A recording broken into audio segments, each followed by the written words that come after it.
Okay, let me see. We should be going live for everybody about now. I want to make sure you guys can see me okay. Yeah, so I am going to be talking today about reaching C levels in your target language. And I'm very happy to have been invited to do this. Thank you very much to Jimmy for organizing this great, fantastic idea of an online polyglot opportunity to give presentations and talk to people. So today, my name is Benny Lewis. If you guys don't know me, I write the website Fluent in 3 Months, and I've written some books. And I wanted to be a part of this this great idea of interacting with the polyglot community in this very active Facebook group. So today, the topic I'm going to be talking to you guys about, if I can zoom in here, is reaching the C levels in your target language. So if you guys aren't aware of this, let me just make sure you guys can hear me okay. I want to, if you can write a quick comment, somebody, I want to make sure the sound is coming through okay.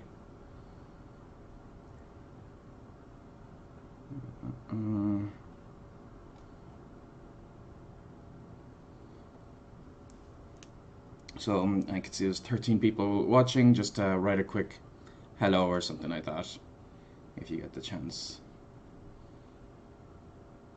I'm trying to bring up the comments on my screen here. You can see I've got a little bit of a complicated setup here. So just trying to make sure that the thing is working for me.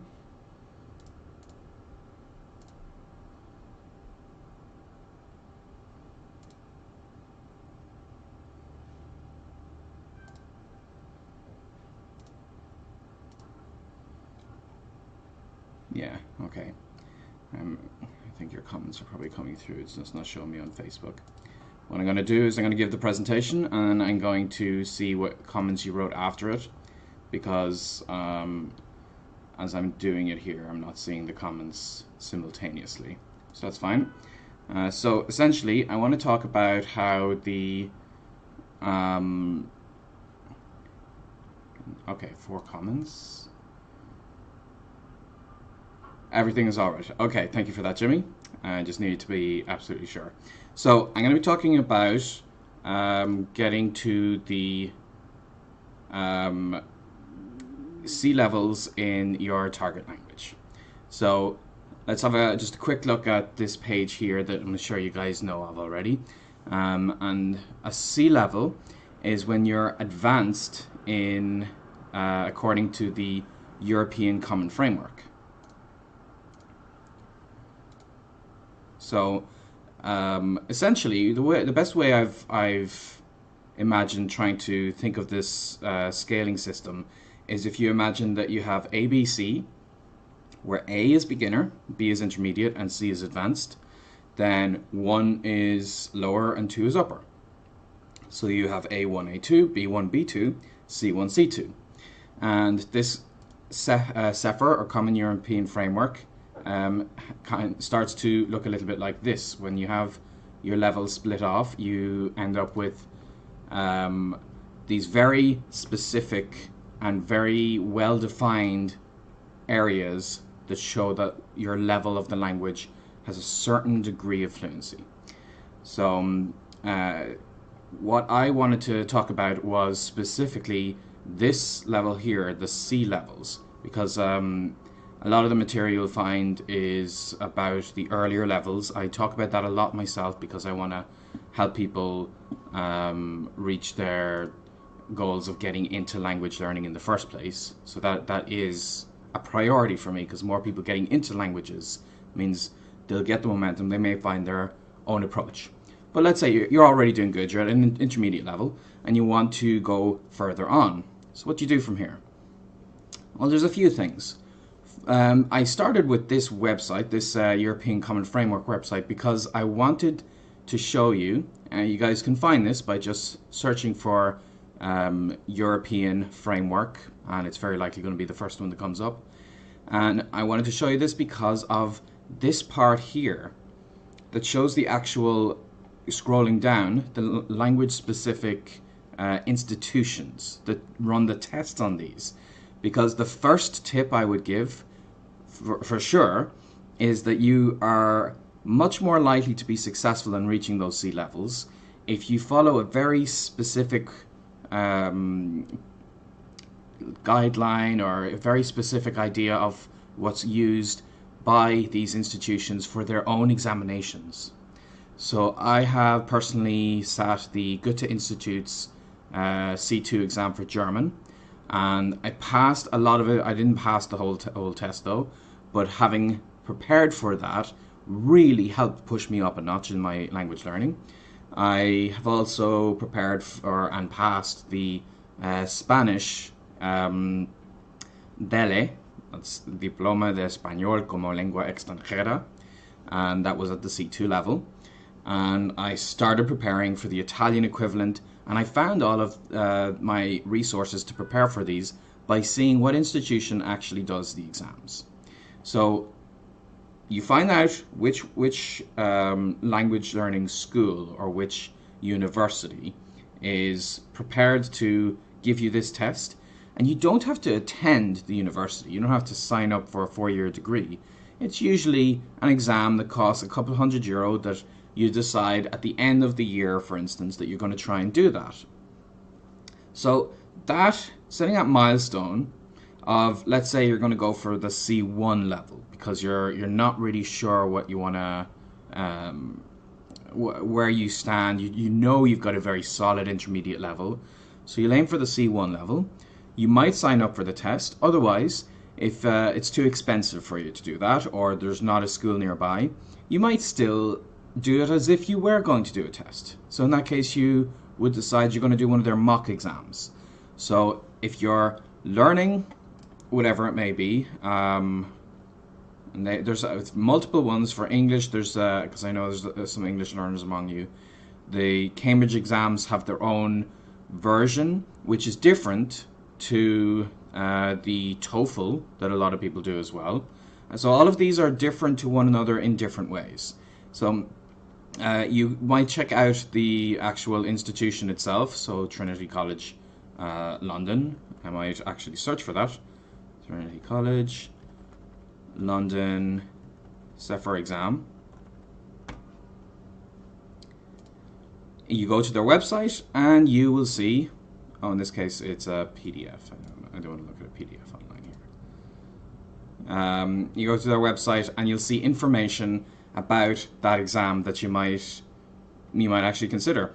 And one thing among that information, I'll zoom in so you can see it a little bit better, is the mock exams.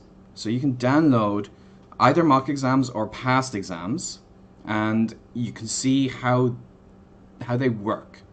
And this is very important because if you're going to reach a C level in a language, you want to make sure that you are at that level in spoken skills, listening skills, reading skills, and writing skills. And I think pure practice and just practicing a lot is not enough.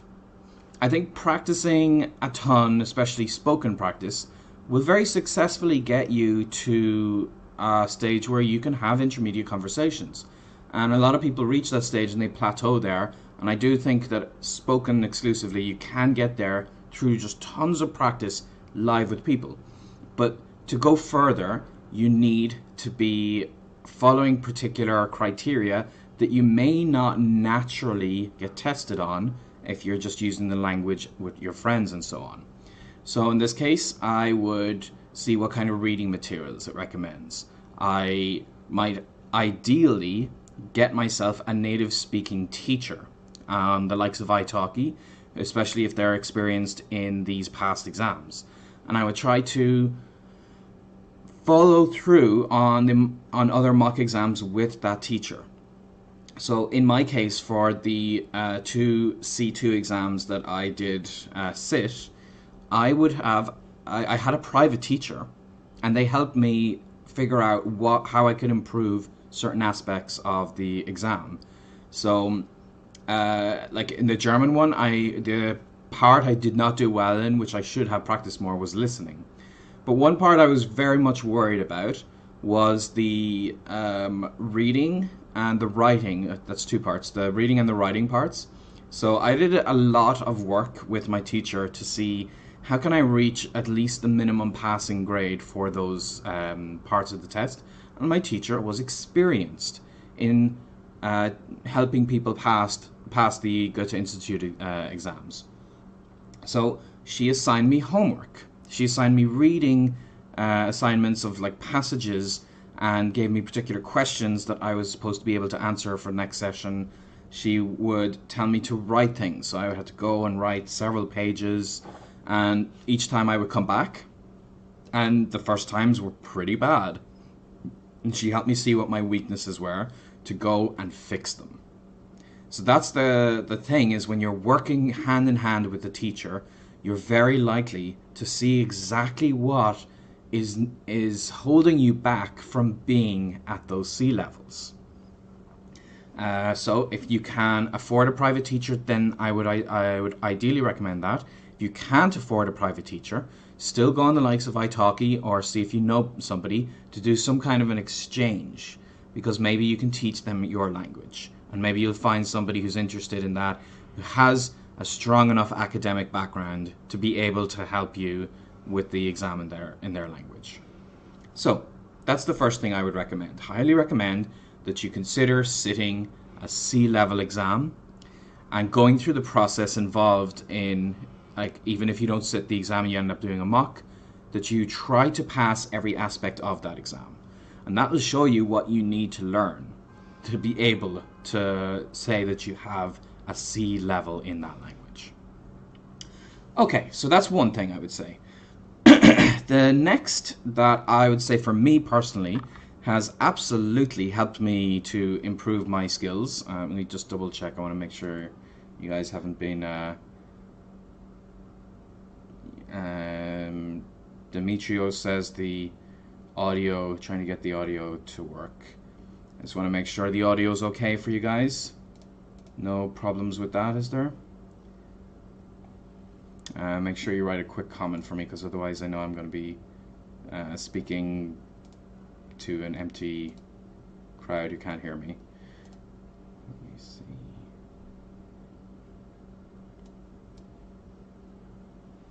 Okay. Someone just write a quick comment saying the audio is okay, and I'll know that I can keep on talking then.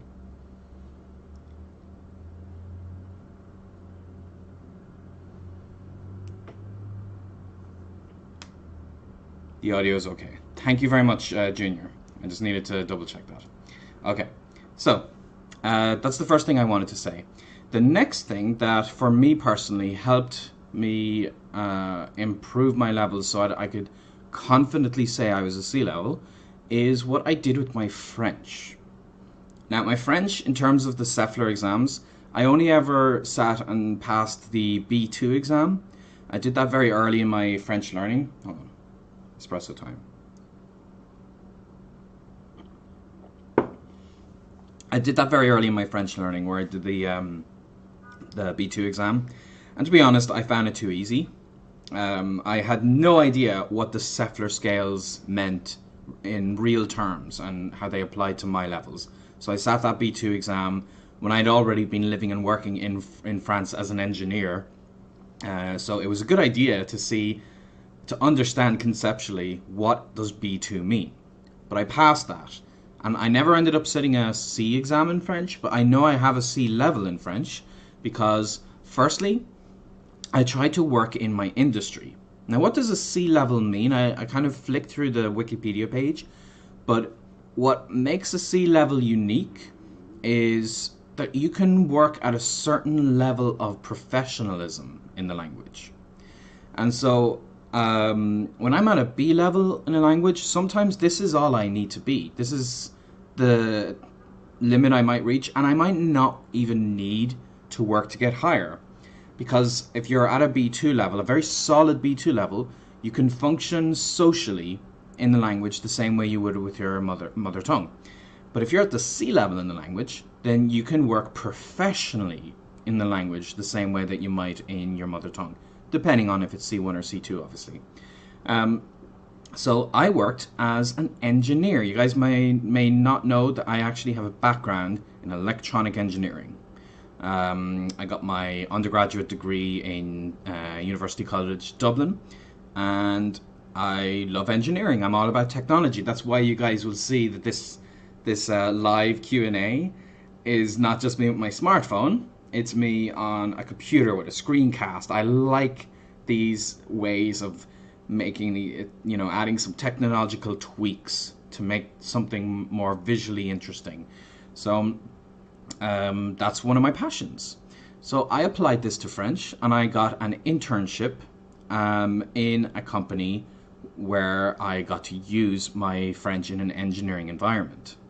Now, that's one possibility. You can get a stage in the case of French, where you don't get paid particularly well. I was in Paris on €1,000 a month, which is not enough money when you're living in Paris, but I managed to make that work. And if that's not possible for you, something that I did after that, when I reached a good stage, after that, like I said, I had passed the B2 exam, but I didn't know that I was definitely in the C levels. But what I did was very affordable translations.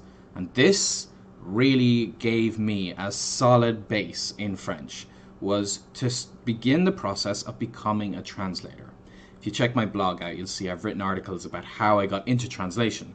But if you are willing to do more affordable translations for people, then you might you give them a good rate, and especially you think of the background that you have.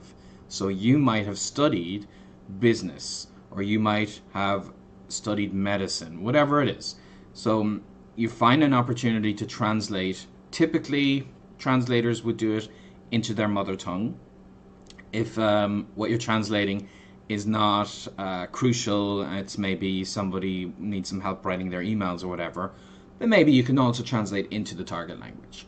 As a rule, you can't really professionally use something unless you are a native speaker, or ideally you already have a very solid C2 level. And even in the languages I have a C2 level in, I would still not translate into those languages. I would typically translate from those languages into English. But you can look for those kind of opportunities. You can try to do a few free gigs if you're willing to do that, and it's also a very good way to expand your CV, to have some very interesting work experience that might help you to get future translation jobs, because you have to start somewhere. The easiest way to start somewhere is if you don't have a very high price. So this might be something you do in your downtime. Now, in my case, I did a traineeship in Italy. This was in the city of Foligno, which is close to Perugia. And I managed to find an interesting loophole that gave me a good foot in the door for this. Was I found a translation company that also was an English teaching company. And I had a lot of experience teaching English.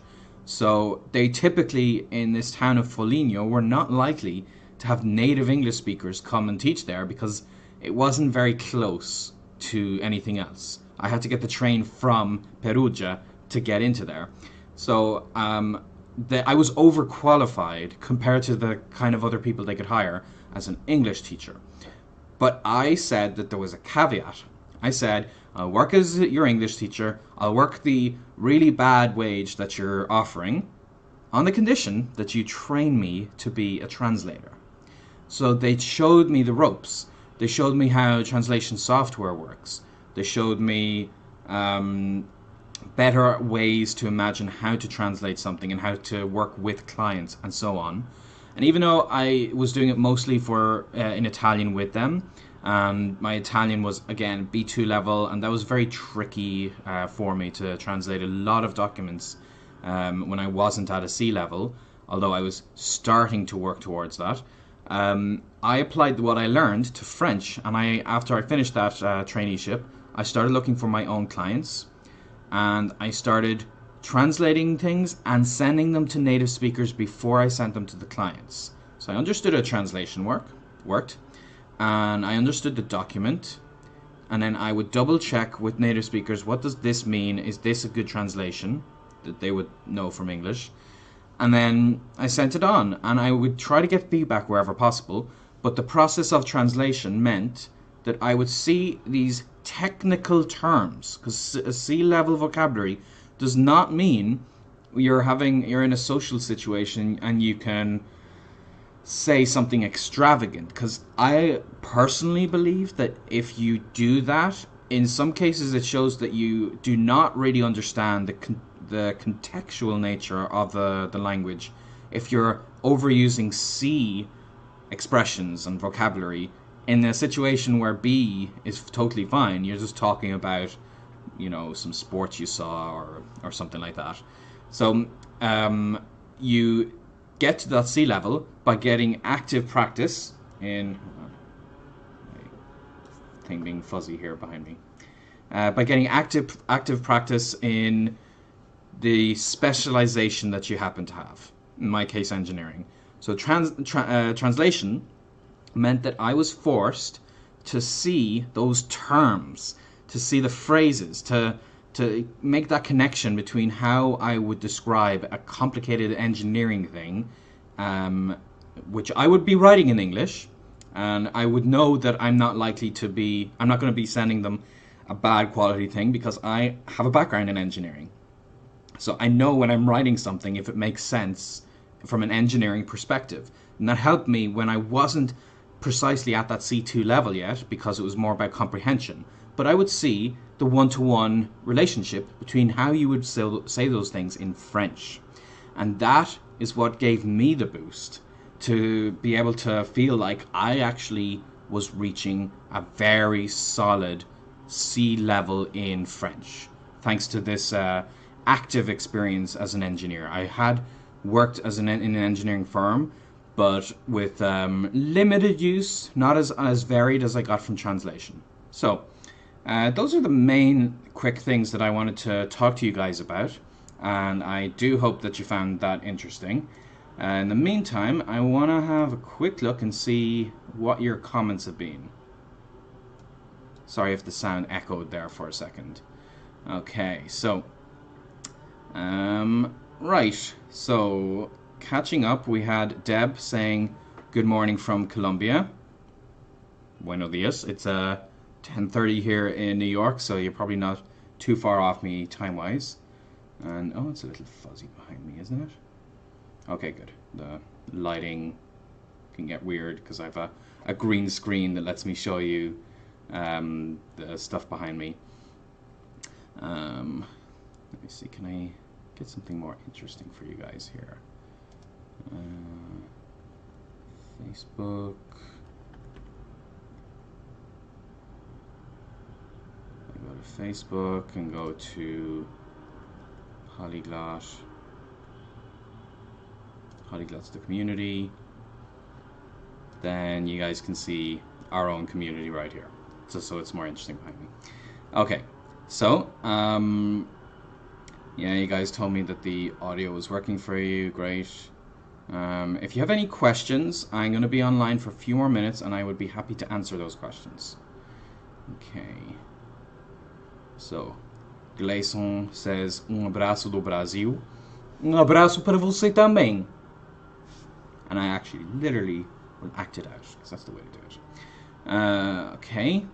Jolien says, I've passed 2 C1 level exams, so it's interesting for what you recommend for preparation. Yeah, it's I would definitely not say the things I've been talking about today are the only way to get to a C level, because there are many ways to do it, or as we say in English, there are many ways to skin a cat. It's there's not one way to get to your final destination.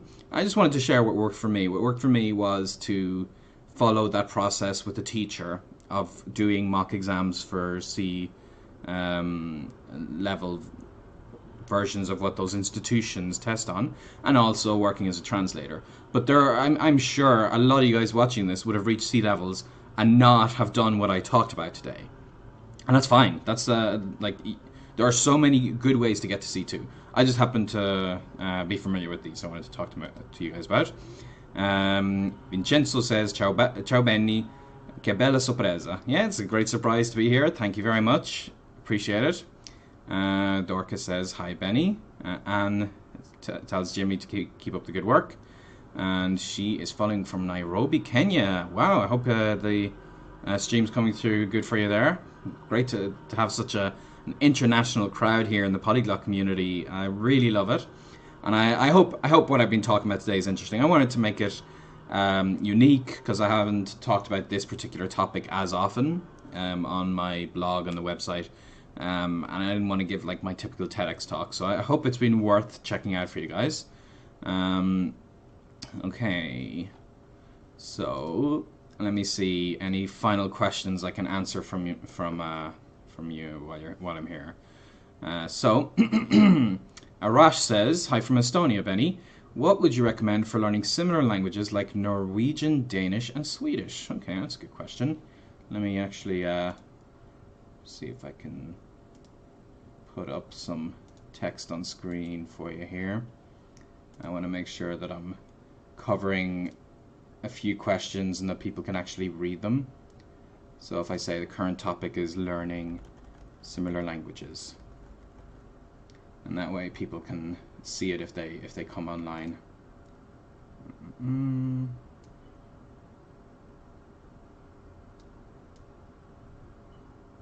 Yeah, kind of hard to read that. Anyway, okay.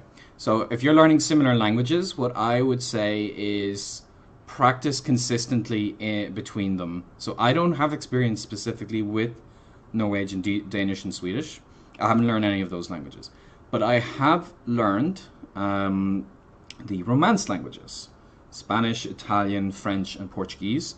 And I've also dabbled in Catalan, enough that I went to a wedding in Catalonia a few months ago, and I was able to communicate basically in my Catalan and understand pretty much everything that was said to me because of what I remembered from years ago. And I've also learned German and Dutch, so also in the same family there. And I can recognize some Scottish Gaelic based off my Irish.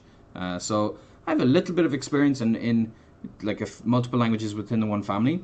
And what I've found has worked for me has been consistent practice, because I made the mistake when I got into language learning, which was a very dangerous mistake to make because it wouldn't have made anything that I've done this last decade possible. You guys who know my story would know I moved to Spain, didn't speak Spanish for 6 months, then I got into it, and I successfully, at the end of the whole year in Spain, I had like a pretty good level of Spanish. Let's say it was a B1, you know, nothing crazy amazing, but I was very proud of myself. I reached a B1 level of Spanish, and it was the end of the Erasmus year, and people all went back to their homes, and I wasn't ready to go home. I wanted to experience the world, maybe learn another language. So I moved to Italy. Now, the mistake I made was I put all of my energy into learning Italian, and as a result of that, I did reach a good level of Italian in my first stay there, but I kind of forgot my Spanish. I reached the stage where my Spanish was getting replaced by Italian because of their similarities. And then I moved to France, and I kind of did the same thing to both my Spanish and my Italian. So after my first 9 months in France, I was speaking French pretty good, but I was struggling with the two languages that I had just learned. So what I've learned over the years is there's two things that I need to do if I want to be able to speak multiple languages in the same language family especially. And that's, firstly, to practice all of them consistently. So after my experience with French, the next language I learned was Portuguese, and I learned that in Brazil. And I did that one differently. I didn't decide I'm going to be focused just on Portuguese, because then I would just have done the same thing. So I found international communities. This was like just as I was discovering couchsurfing that I've written about a lot. And I moved to the island Florianópolis, or Floripa. And that's a very touristy island in Brazil. So I actually went out of my way to find tourists who spoke those languages. I found excuse me, I found Argentines to practice my Spanish with. I found tourists from France to practice my French with. And like I didn't get as much Italian practice because there would have been less tourists from Italy, but I would keep meeting those people and go out of my way to practice those languages. That's the first thing I would say, is get consistent practice if you're learning multiple languages. The next thing I would say is try to learn one language at a time until you get to at least a B2 level. Because I think another reason that I started losing my Spanish when I moved to Italy was that my Spanish was, like I said, a B1, which is very good. It's great to be at that initial intermediate stage. But I find when I reach a B1 level, I can still forget a lot of the language. I won't forget it entirely, but it'll slip down to A2 and even A1 if I don't practice it. And I find that when I reach a B2 level, things change for me. I can take a break of a few months and intensively 100% focus on another language and not lose a lot of the level that I had reached. And that's very handy, that you essentially, it's like solidifying it. I feel like reaching B2 level is like having very specific walls around your language that aren't going to seep through. So that's what I would say if you're learning multiple languages, especially in the same family, is learn one language to the B2 level and only then start the next language. Because if you're learning 2 or 3 languages at once and you're at the A1, A2, even B1 level, they're going to kind of flow into each other. And this is a problem I have with my Dutch, because my Dutch is only maybe an A2 level. And because of that, any time I've tried to speak Dutch, I just keep using German words. I keep trying to say things in German, so I don't really speak that great Dutch. I very rarely even include it in the languages that I speak because I rely too much on German, and it's because I never got past the B1 level. So I would ideally continue studying it all the way until I got to B2 level. So I hope that answers that question you had, Julian. Okay, so next speaker is waiting his turn. So Jimmy's suggesting we have the last question. Okay. Joe's be the last question? I'm not seeing a question from... oh, sorry. Okay, scrolling down. Joe says, how is your Czech? Is it stable? No, my Czech is non-existent. I learned... for the exact reason I just said, I reached maybe an A2 level, but that was back in 2009. I've not maintained it since, so I've completely forgotten it. Okay, so don't want to keep you guys longer. I appreciate you all hanging out. I don't want the next speaker to be held up, so thanks so much for joining. And a lot of people learn similar languages. Okay, thanks everyone for coming, and as Jimmy said, make sure to save and share this with the group so other people get to see it. I hope it's been interesting for you guys. And thanks for coming along, checking it out. So I will see you guys later. I look forward to seeing what the next speakers come up with. Take it easy, everybody. And thank you very much for watching. Bye-bye.